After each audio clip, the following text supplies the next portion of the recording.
everything points me back to the Warriors and the Lakers. And I keep coming back to two things for each team. For the Warriors, can they win without Andrew Wiggins? And for the Lakers, I don't think they can. I just don't think they can. You know what's interesting is with the Wiggins piece in particular, like, and it's almost a testament to how great that core is that they've managed to win as much as they have. But they're coming back from major deficits in all of these games. Like, they beat the Pelicans, they were down 20. They beat the Sixers, they were down 11 in the fourth quarter.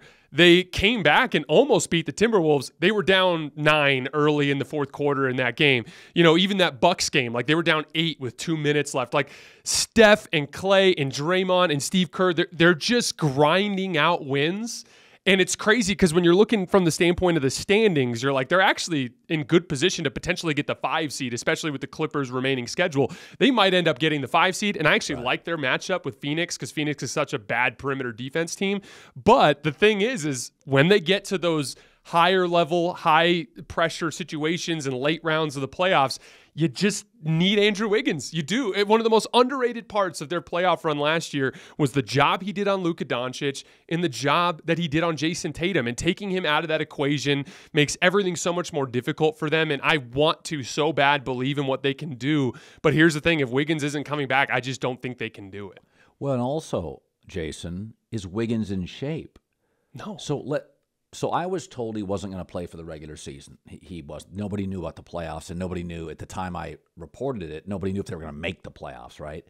So let's say he comes back and is not in shape. This is the NBA. It's hard enough in November to enter the season not in shape. You can't play yourself into shape in the playoffs. And he's their best on-ball defender, high IQ, super twitchy. I mean, Jason, they have no front court scoring. None. So, I mean, Weissman, they moved off him eventually because, you know, he just didn't fit the time. Everything with them, I've been told, Kerr's feeling is, as long as Steph is great, they're going to do whatever it takes for Steph to have a chance to win a title. The organization, I've been told, Steve feels, we owe Steph just as many titles as we can give him. So they're going to make moves and bail on young guys. Now, the good thing about Wiggins out is Kuminga has gotten more of a chance, but he's so raw. He's so inconsistent. I mean, that's the difference between talent and wisdom. Jordan Poole's good, but has bad nights. You kind of know what you get from Steph. Kuminga, again, crazy twitchy, but there are nights you get 16 minutes and 6 points, and he's just not there. So I think in the building, they know they can't win without Wiggins. I've been told they know that it just doesn't work. Yeah, with the Kuminga thing, it's funny. I always joke, like, as a young basketball player, every time you have a good game, you kind of look back and you think about what caused you to have a good game, and you kind of commit that to memory. And every time you have a bad game, you kind of think about what caused you to have a bad game, you know, this specific process thing that you did poorly, or this specific thing with your form that got out of whack. And over the years, as you become a more experienced player, that's what causes you to become more consistent, as you learn how to avoid the things that lead to bad games, and you learn how to replicate the things that lead to good games. And that's the thing. Kuminga's actually done a lot of Wiggins-esque stuff. He's done some isolation scoring at the end of shot clocks. He's done a really good on-ball defense. He did a pretty damn good job on Luka the other night when he was guarding him. And then he's working really well in the Warrior system, cutting and finding ways to be impactful offensively. But the problem is then he'll have a night where he goes 1 for 7 and gets lost a little bit off the ball. So that's the inconsistency piece. So I want to talk about the Lakers for a minute, because, Colin, I'm going to be honest with you. Every time I watch them, especially with LeBron, with him being back, I am so tempted to pick them to come out of the West. They are 4-1 when LeBron has played post-deadline. That one loss was a loss to the Bulls that they immediately avenged and kind of kicked the shit out of them. And in that game, Anthony Davis had a weird game. He only took 8 shots. It was just a weird loss for the Lakers on Sunday. They are outscoring teams with LeBron on the floor by 20 points per 100 possessions since the deadline. That is the same type of number that I was giving you with the Warriors in their top 5 starting lineup metric. Now, again, it's small sample size, but they've been dominant. Here's a crazy stat for you. The Lakers starters against the Bulls. By the way, the Bulls came into that game as the 5th best defense in the league. They are an amazing perimeter defense. They contain the basketball better than just about any team in the league. The Lakers starters scored at a rate of 155 points per 100 possessions against that Bulls unit with that starting lineup. Yeah. The combination of amazing off-ball offensive skill with guys like Austin Reeves and D'Angelo Russell, and then LeBron James and Anthony Davis just being two of the biggest walking mismatches in the league. Like how awesome is that it's like, oh, our guards are struggling with the Bulls ball pressure. We'll just have Anthony Davis bring the ball up the floor because Vucevic can't guard him, and then we'll post up LeBron James on Alex Caruso and get fantastic shots every single time.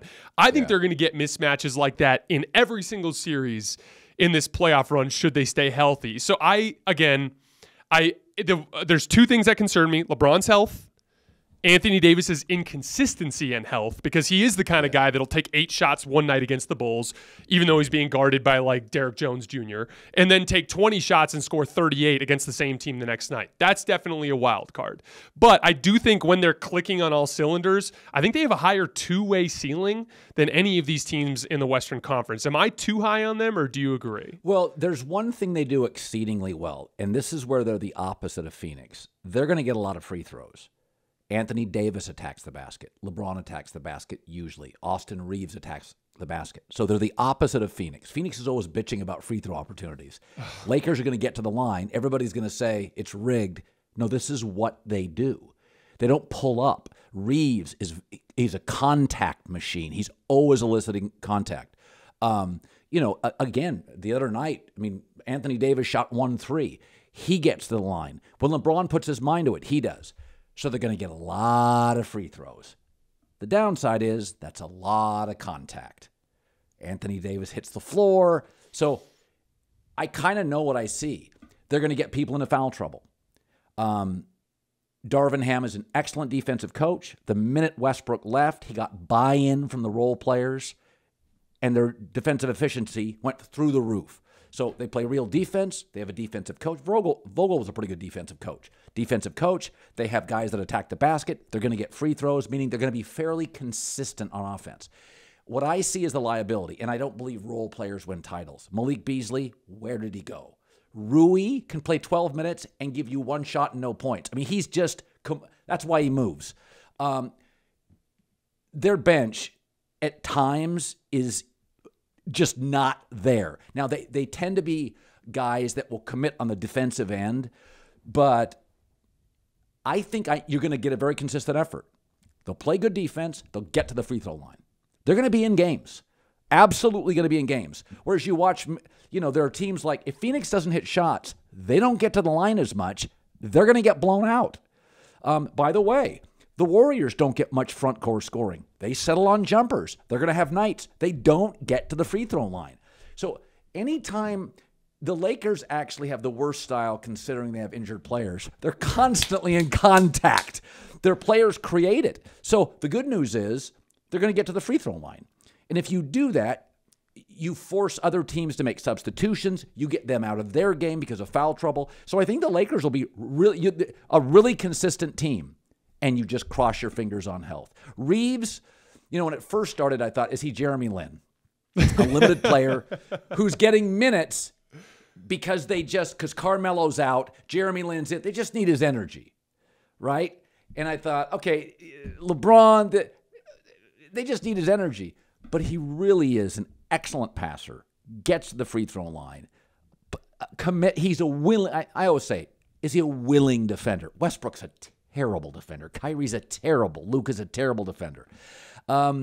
Reeves is going to stick. He's a real player. He's a starting NBA player.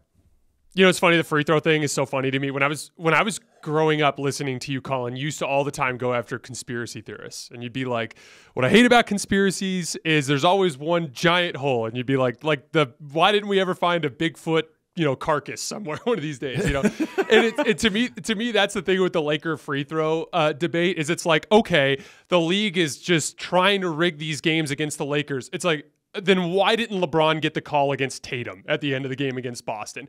Why didn't LeBron get the call against Christian Wood at the end of the game against Dallas? Like, if it was rigged for the Lakers, why they're getting the wrong calls wrong, you know what I mean? So I've never really bought into that. It's really this simple. They're one of the best teams in the league at defending without fouling, and they're one of the best teams in the league at getting to the free throw line.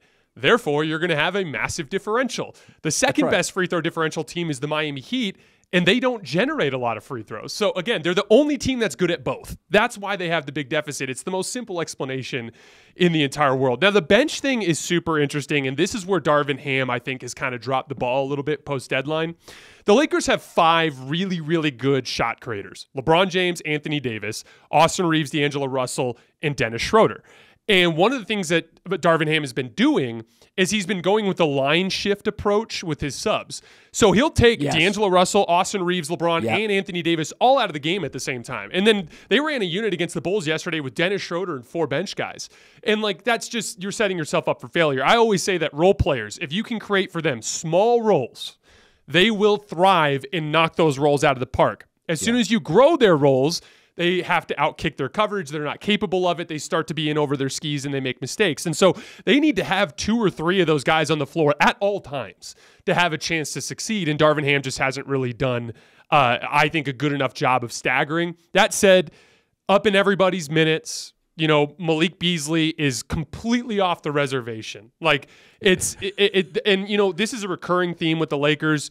They're a high pressure franchise. Their fan base is ravenous. And like I'll give you an example. D'Angelo Russell, and maybe it's because he was there when he was a kid in his formative years, he is thriving under that LA pressure. But Malik Beasley is falling apart underneath it. And it's getting to the point where now he's like, there was a play yesterday, I don't know if you saw it in the Bulls game, where he was dribbling up the floor, Malik was, and he just dribbled into Anthony Davis and fell over and lost the ball. It's like he's completely off the reservation. And I actually think they need to try to pull him entirely from the rotation. At this point, either up the other guard's minutes or go with Lonnie Walker. But so they definitely have some stuff they got to iron out in terms of the rotation. But I love their combination of rock fight, front court physicality with LeBron James and Anthony Davis, supplemented by real skill in the backcourt and forwards that can do the dirty work, and Jared Vanderbilt and Wenyen Gabriel in particular. And so really, the vulnerability is the health. And you made a great point. They play a style that requires you to be resilient physically. The best example of this is that Suns series 2 years ago. Anthony Davis obliterated them in Game 2 and Game 3 just by killing them on the offensive glass, fighting for every rebound. Like, it wasn't like he was hitting ISO jumpers in that game. No, he killed them physically at the rim and then broke down in Game 4.